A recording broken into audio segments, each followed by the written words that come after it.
एक क्लास में दो बच्चे होते हैं। एक का नाम है श्रेया जो कि क्लास की टॉपर होती है और पूरा साल बहुत अच्छे से स्टडी करती है, और वहीं दूसरी तरफ उसका दोस्त है आदित्य जो कि एक एवरेज स्टूडेंट है, साथ में बैक बेंचर भी। उसने पूरा साल कुछ भी नहीं पढ़ा है। अब इन लास्ट के कुछ दिनों में अच्छे से एकदम कॉन्सेंट्रेशन के साथ स्टडी करना स्टार्ट किया और फिर कुछ महीने बाद बोर्ड एग्जाम का रिजल्ट आता है तो श्रेया स्कोर करती है 94% और आदित्य के आते हैं 90%। अब इस आदित्य ने लास्ट डेज में ऐसा क्या किया, क्या टाइम टेबल फॉलो किया जिससे कि वो 90% स्कोर कर पाया, तो वही मैं तुम्हें इस वीडियो में बताने वाला हूँ।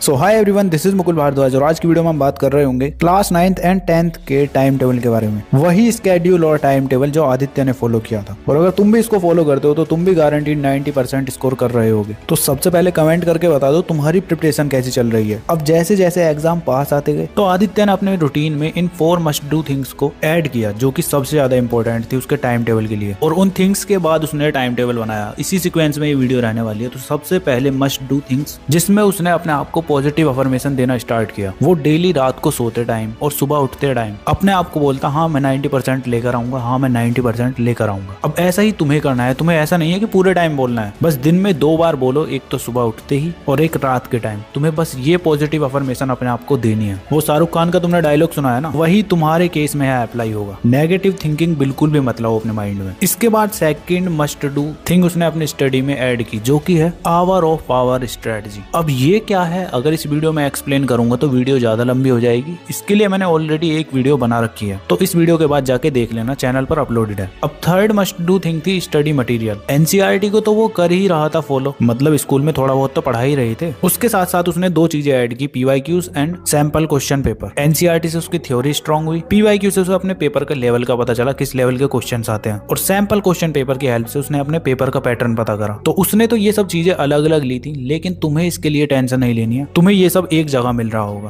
अब उसके लिए लेना है तुम्हें ये पीडब्ल्यू का बोर्ड्स बूस्टर बुक। अब ये बुक क्यों लेनी है आओ बताता हूँ। तो देखो, इसके अंदर सबसे पहले तुम्हें रिवीजन के लिए माइंड मैप नोट्स मिल जाएंगे, ठीक है, और सबसे इंपॉर्टेंट चैप्टर वाइज और टॉपिक वाइज तुम्हें प्रीवियस ईयर क्वेश्चंस इसके अंदर मिल रहे होंगे। एक और स्पेशलिटी है, तुम्हें इसके अंदर जैम क्वेश्चंस जो कि बेस्ड है पीवाईक्यू ट्रेंड्स पर। ये तुम्हें कहीं किसी और बुक में नहीं मिलेंगे। और साथ में सैंपल क्वेश्चन पेपर्स भी तुम्हें इस बुक के अंदर मिल रहे होंगे, उनके सॉल्यूशंस और निमोनिक्स, और भी तुम्हें बोनस के तौर पर इसके अंदर बहुत कुछ देखने को मिल रहा होगा। तो अब लास्ट टाइम पर ये बुक तुम्हारे लिए गेम चेंजर साबित होने वाली है। ये तुम्हें साइंस, इंग्लिश, सोशल साइंस और मैथ सभी सब्जेक्ट के लिए मिल जाएगी। तो देर बिल्कुल भी मत करो। लिंक मैं तुम्हें डिस्क्रिप्शन में दे दूंगा या फिर पिन कमेंट में दे दूंगा, वहां से जाके अभी बाय कर लो। और तुम डायरेक्ट पीडब्ल्यू स्टोर से बाय करते हो तो मेरा ये कूपन कोड LRN150 यूज कर लेना, तुम्हें और तगड़ा डिस्काउंट मिल रहा होगा। तो लास्ट टाइम पर NCERT, PYQs and sample question paper must do है। अब फोर्थ थिंग में उसने अपनी हेल्थ पर बहुत ही अच्छे से ध्यान दिया। पहले क्या होता था, वो स्कूल जाता था, स्कूल से आ जाता था, फोन चलाता रहता था पूरे दिन, ना तो कोई फिजिकल एक्टिविटी ना कुछ। खाने पीने के मामले में भी जंक फूड बहुत ज्यादा कंज्यूम करता था, और इस रीजन की वजह से उसका माइंड भी अच्छे से वर्क नहीं करता था। और फिर उसने अपनी हेल्थ पर ध्यान देना स्टार्ट किया। रात को 6 से 7 आवर्स की एक अच्छी नींद लेता। मॉर्निंग में वो 30 मिनट के लिए एक्सरसाइज करता, और माइंड के लिए 5 से 10 मिनट के लिए मेडिटेशन। और खाने में हेल्दी फूड खाता, ज्यादा कंज्यूम नहीं करता फूड को, उसकी लाइट मील ही रहती थी। मतलब देखते ही देखते वो हेल्थ कॉन्शियस बन गया, और इस हैबिट का इम्पैक्ट उसकी स्टडी पर गया। अब वो सभी डिफिकल्ट और हार्ड कॉन्सेप्ट्स को अच्छे से समझने लगा और पुरानी चीजों को भूलता नहीं था। सीधा सीधा मतलब कि उसने अपनी मेमोरी भी शार्प कर ली थी इस हैबिट की वजह से। तो मेरी जान, तुम्हें भी ऐसा ही करना है, अपनी हेल्थ पर भी ध्यान दो, ठीक है। तो यही 4 मस्ट डू थिंग्स थी जो उसने अपने रूटीन में ऐड की थी, ठीक है। अब आता है तुम्हारा टाइम टेबल, जिसके अंदर उसने 2 स्लॉट बनाए। एक तो हुआ था उसका मंडे टू सैटरडे वाला टाइम टेबल, और एक था संडे वाला टाइम टेबल। तो सबसे पहले मंडे टू सैटरडे वाला टाइम टेबल जान लेते हैं। चलो, तो देखो यार, तुम्हें सबसे पहले आदत डालनी है कि तुम मॉर्निंग में जल्दी उठ सको। अब ये मैं इसलिए नहीं बोल रहा कि पुराने जमाने के लोग बोलते थे या तुम्हारे पेरेंट्स बोलते हैं कि जल्दी उठ जाओ। नहीं बे, मैं भी तुम्हारी तरह ही हूँ, लेट ही उठता हूँ। मैं इस वजह से बोल रहा हूँ क्योंकि तुम्हारा एग्जाम होगा दिन में। अब तुम्हें है आदत रात को लेट तक जागने की, तो दिन में तुम कैसे पेपर को अच्छे से कर पाओगे? तुम्हारा माइंड ही अच्छे से फोकस नहीं कर पाएगा एग्जाम में। तो उसके लिए हो सके तो मॉर्निंग में थोड़ा जल्दी उठने लगो। कुछ दिन तुम्हें डिफिकल्ट लगेगा, उसके बाद तुम्हारी अपने आप हैबिट बन जाएगी और तुम्हें मजा आने लगेगा। देखना तुम तो लेट नाइट स्टडी अवॉइड करो, सुबह में जल्दी उठो,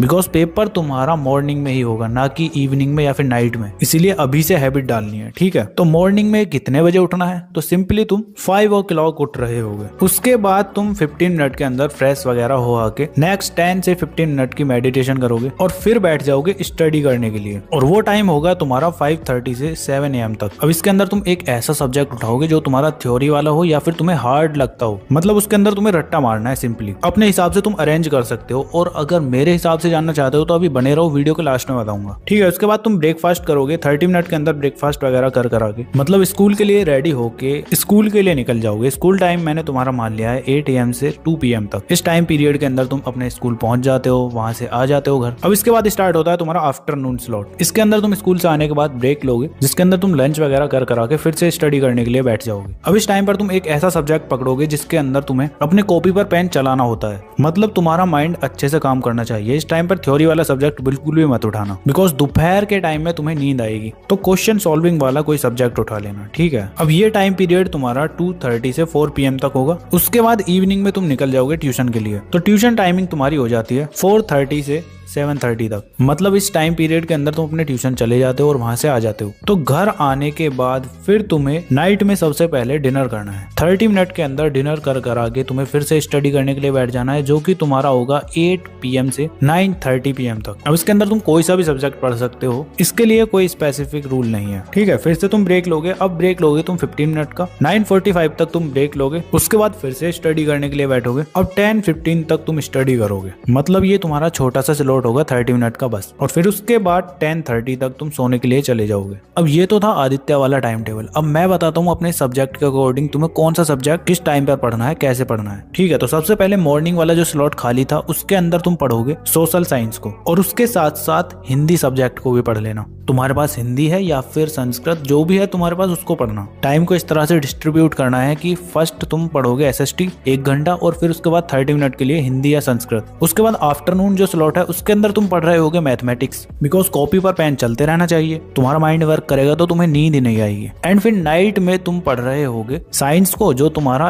8 PM से लेकर 9:30 तक, उस स्लॉट में तुम साइंस को ही पढ़ रहे होगे, ठीक है। फिर आता है तुम्हारा जो छोटा स्लॉट था 30 मिनट का, उसके अंदर तुम अपनी इंग्लिश को पढ़ोगे। और इस तरह से तुम्हारा ये मॉर्निंग रूटीन वाला time table Monday to Saturday का कंप्लीट हो जाता है। अब देखो, तुम में से कुछ बच्चों को डाउट होगा कि भैया किस तरह से पढ़ेंगे, किन चैप्टर्स को पहले करें और कैसे सिलेबस कंप्लीट होगा। तो उसके लिए भी मैंने ऑलरेडी वीडियो अपलोड कर रखी है। ये 20 से 25 डेज के अंदर तुम्हारा सिलेबस कंप्लीट करा के दे रही होगी ये वीडियो, वो भी क्वेश्चन प्रैक्टिस और रिवीजन के साथ। तो इसको भी देख लेना इस वीडियो के बाद। अब जो इवनिंग वाले बच्चे हैं वो इसका अपोजिट कर देंगे, जो सब्जेक्ट उनको आफ्टरनून में पढ़ने थे वो मॉर्निंग में ही पढ़ लो। तो इवनिंग का तुम्हारा ये कुछ टाइम टेबल होने वाला है। जब ये हो जाता है तो उसके बाद आता है तुम्हारा संडे का टाइम टेबल। संडे में क्या आदित्य फॉलो करता था, चलो बताता हूँ। तो संडे में वो जितना भी उसने पूरे हफ्ते में पढ़ा है ना, सबसे पहले उन सभी चीजों का रिवीजन करता था, और फिर उसके बाद बैठता था क्वेश्चन प्रैक्टिस करने के लिए, जो कि सैंपल क्वेश्चन पेपर्स की हेल्प से करता था। अब क्वेश्चन प्रैक्टिस के लिए मैंने ऑलरेडी तुम्हें बता ही रखा है कहाँ से कैसे करनी है, और जैसा कि तुम्हें भी पता है वो पूरा साल पढ़ा नहीं, तो जितना भी उसका छोटा मोटा बैकलॉग था ना वो संडे में उसको कंप्लीट करता था। तो मेरी जान, तुम्हें भी ऐसा ही करना है, बस संडे में यही चीजें करो, तुम्हारे लिए इनफ है। अब इसमें टाइम टेबल की बात करें तो तुम रिवीजन करोगे मॉर्निंग में, जल्दी उठ जाना। 6 AM पर तुम उठ रहे होगे, 6:30 तक मेडिटेशन वगैरह करा के